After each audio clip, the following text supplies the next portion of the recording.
It doesn't make any sense to suggest that someone as accomplished as Ketanji Brown Jackson achieved her position on the Supreme Court of the United States, the first Black woman ever in the country's entire history to be appointed to that position, to suggest that she got there because she was unqualified makes no kind of sense whatsoever. I'm a physician, so let me give you an example that's near and dear to my heart. When people suggest that we would hire a physician or a surgeon who is unqualified because of woke or because of their skin color or whatever, it reveals such a misunderstanding of how the healthcare system works and, in fact, how the world works. Because tell me why you think a hospital would want to hire someone who is unqualified, who is then going to not only take bad care of patients, but damage your reputation and cause your institution significant financial harm. Why would anybody want to do that? In this country, about 14% of the population is Black, and only about 5% of physicians are Black.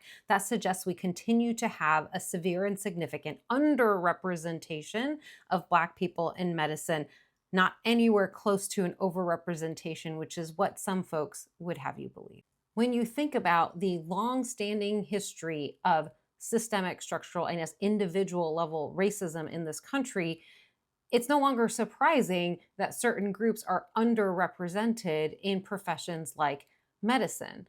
And those who do make it, who get into medical school and residency and go on to fellowship or whatever else before they go into independent practice, those are the best of the best.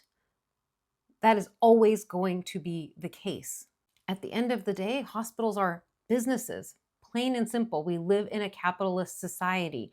They are not going to tolerate risk just for the sake of woke. So you better believe that when you see a woman or a Black person, a Hispanic person, an Indigenous person, a disabled person working as a physician or as a surgeon, that that person has had to prove themselves over and over again. And you should be grateful that that's who's taking care of you.